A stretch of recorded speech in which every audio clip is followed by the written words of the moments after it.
केलं, परंतु ही परीघ शस्त्र देवता त्या हनुमंताच्या पाठीमागे जाऊ लागली. त्यावेळी हनुमंतानं आपल्या शेपटानं त्या परीघाला असणारा वेढा केला, दाबलं गेलं. त्याच्या असणारी घाटी नद्याला असणारी दाबलं गेलं. त्यावेळी पुढं काय झालं? देवता आम्ही सर्व असणाऱ्या शस्त्र देवतेची शरणागती विनंती ऐकली. करिता राक्षसांच्या घाता युद्धात तुझसाह्य. मग सर्व शस्त्र देवता त्या ठिकाणी हनुमंताला म्हणू लागल्या, सर्व हनुमंताला ओवाळू लागल्या आणि म्हणू लागल्या, राक्षसांसंग युद्ध करताना हनुमंता आम्ही सर्व शस्त्र देवता तुला शरण येऊ, नव तुला असणारी या ठिकाणी मदत करू. अशा सर्व शस्त्र देवता हनुमंताला बोलू लागल्या.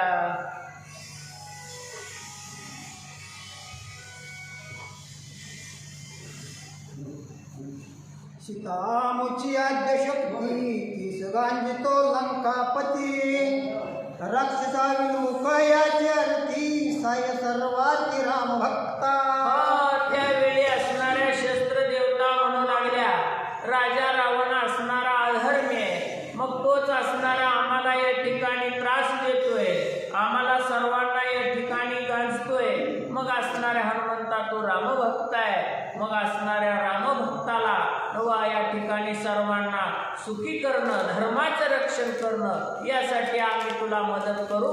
शस्त्र देवता बोलू लागल्या. हनुमान म्हणे पुच्चा जगजेठी युद्धी माझी राखी दे पाठी. साय शक्ती कोट्यानु कोटी पुच्च्यासाठी मद झाल्या.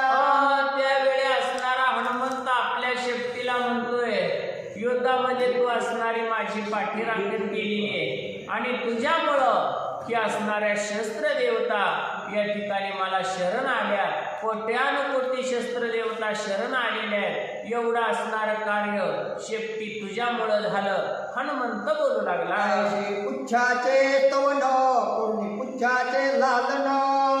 देवळी पुच्छाशी चुंबन झाला सावधान युद्धार्थी. हनुमंतानं आपल्या शक्तीचं स्तवन केलं, स्तुती केली, आपल्या शक्तीवरनं हात फिरवला, नव आपल्या असणाऱ्या शक्तीचं चुंबन हनुमंतानं घेतलं. म्हणतात परीघ देवळी आहे हाता येता देखुणी हनुमंता. जंबू पावला परमचिंता माझे शस्त्र मद घात परवर्तले.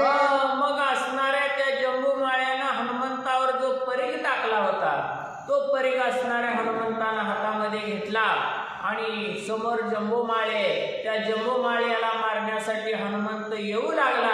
त्यानं असणाऱ्या जंबूमाळ्यानं समोरून पाहिलं, तो म्हणतोय माझंच असणारं शस्त्र, माझ्याच शस्त्रानं असणारा हा माझा घात करण्यासाठी येऊ लागलेला आहे. माझं शस्त्र त्याला साह्य झालं, माझंच अस्त्र माझ्यावर उलटलं गेलं. जंबूमाळी बोलू लागला. रावण परदारा धर्म पापी शक्ती क्षोभल्यात परम. नाचला क्रम पराक्रम मरणानुक्रम राक्षसा. जंबूमाळी म्हणतोय राजा रावणानं अधर्म केला आणि अधर्म पाप या ठिकाणी राजा रावणाकडून घडलं, म्हणून या शस्त्र देवता आमच्यापासून दुरावल्या गेल्या, धर्माला सहाय्य करू लागल्या. म्हणून आता असणाऱ्या सर्व राक्षसांचा प्राणांत आला. सर्व राक्षस या ठिकाणी मेल्याशिवाय राहणार नाहीत, असा विचार जंबूमाळी करू लागला. वयवानराचा घात राक्षस हे परीघ सोडलाय होता. तो आला हनुमंताचे हाता जंबूचा माताय छेदावया. मग असणाऱ्या हनुमंताचा घात करण्यासाठी जंबूमाळ्यानं असणाऱ्या हनुमंतावर परीघ टाकलेला होता आणि तोच परीघ हनुमंताच्या हातामध्ये आलेला आहे. हनुमंताला सहाय्य त्या परीघानं केलेलं आहे आणि त्याच परीघानं जंबूचा असणारा त्या जंबूमाळ्याचा घात किंवा असणारं माथा म्हणजे कपाळ हनुमंत उडवणार आहे. म्हणतात आलाय हनुमंता परीघ भवंडीलाय का टोपता. लक्ष्मी जंबूची आहे माता होय हानिका ते ऐका. हनुमंताला अत्यंत राग आलेला आहे. परीघ आपल्या हातामध्ये गरगर गरगर फिरवलेला आहे आणि जंबूमाळ्याचं कपाळ पाहून हनुमंत पुढं काय करत आहे. वेगी उडवली आहे अंबरा दात खादले कर परिग भोवनीलाय गरगरा रहमंताय ठोकिले. राग असणाऱ्या हनुमंताला आलेला आहे, दात असणाऱ्या हनुमंत खाऊ लागलेला आहे.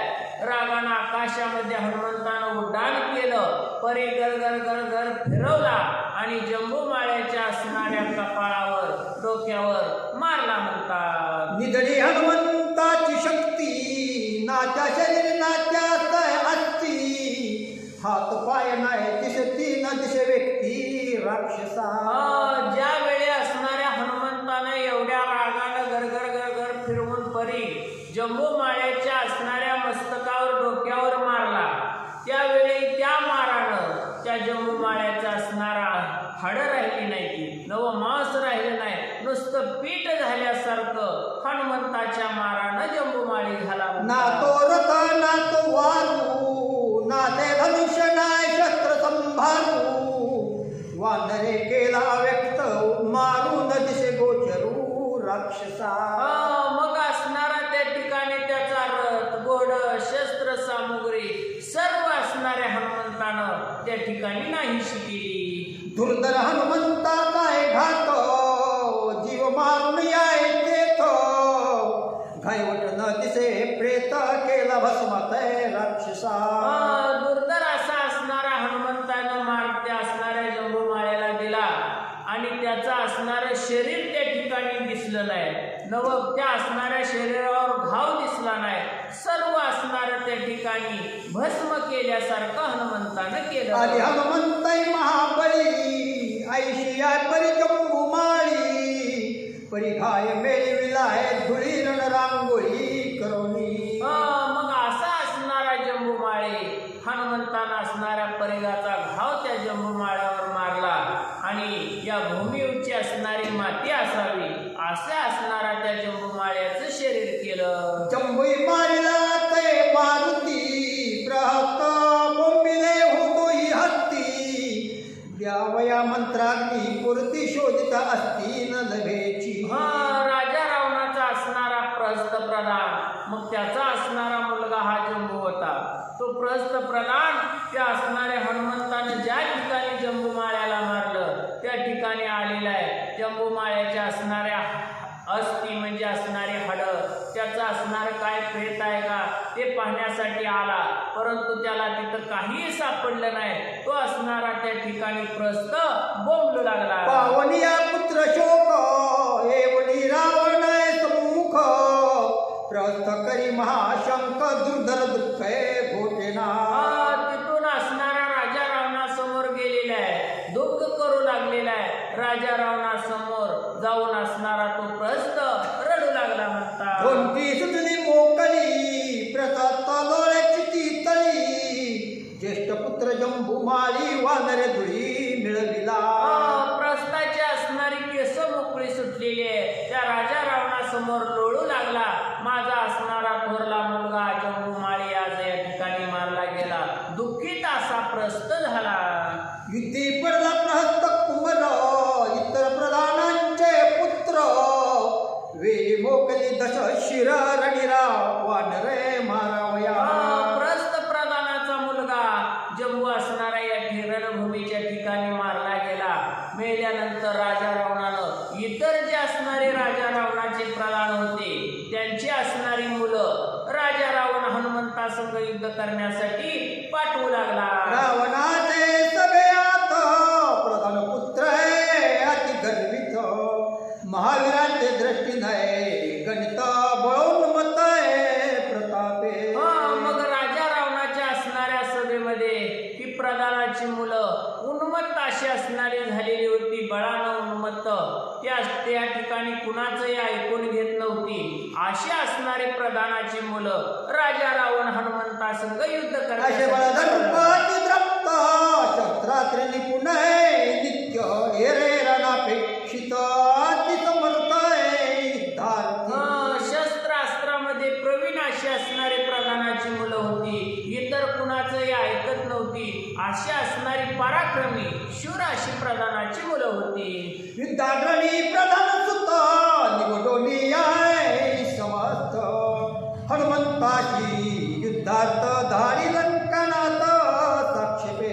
मग अशी असणारी अशी राजा रावणानं काढली आणि हनुमंतासंग युद्ध करण्यासाठी पाठवू लागला. तुमचे ऐकी युद्ध कमान नित्य वनिताय पराक्रम वन विद्वांचा प्लवंगम त्याशी संग्राम करावा.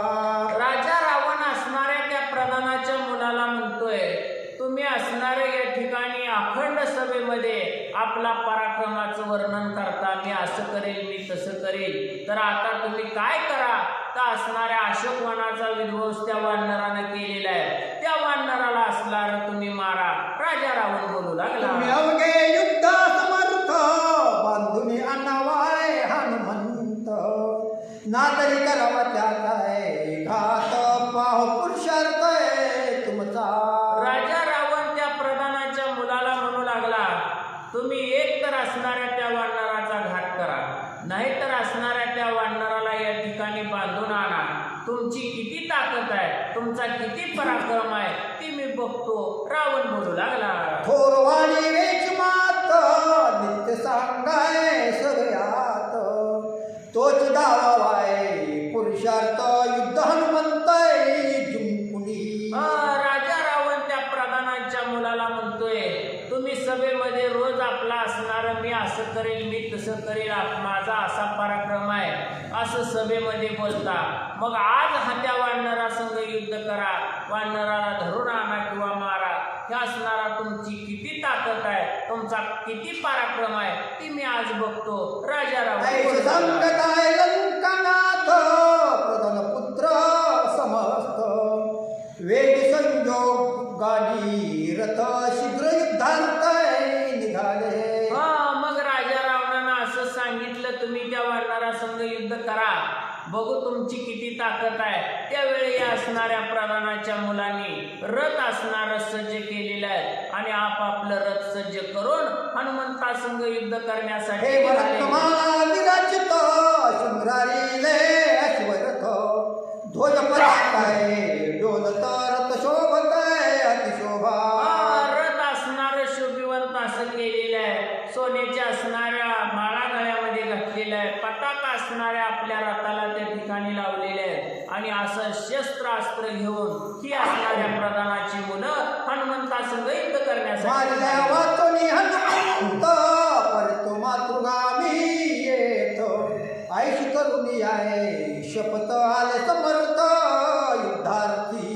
त्या प्रधानाच्या मुलांनी शपथ घेतली, एक तर असणाऱ्या त्या वानराला आम्ही धरून आणू, नाहीतर असणाऱ्या त्या वानराला मारू. हे जर न करता आम्ही जर माघारी आलो तर आम्ही असणाऱ्या मातृगामी असं आमच्या हातून पाप घडलं, ही असणारं पाप आमच्या मस्तकावर बसल. अशी शपथ त्या प्रधानाच्या मुलानं घेतली आणि युद्ध करण्यासाठी निघाली. रथारूढ धनुष्य हाती पुढे वादंत्री वाजती मागे माता शंके करती पुत्र संतती बाली. मग असे असणारी शस्त्र सामुग्री रथावर टाकलेली आहे, सुशोभित रथ, पुढं वाजंत्री लावलेली आहे आणि अशी रथारूढ होऊन ही प्रधानाची मुलं हनुमंतासंग युद्ध करण्यासाठी निघाली.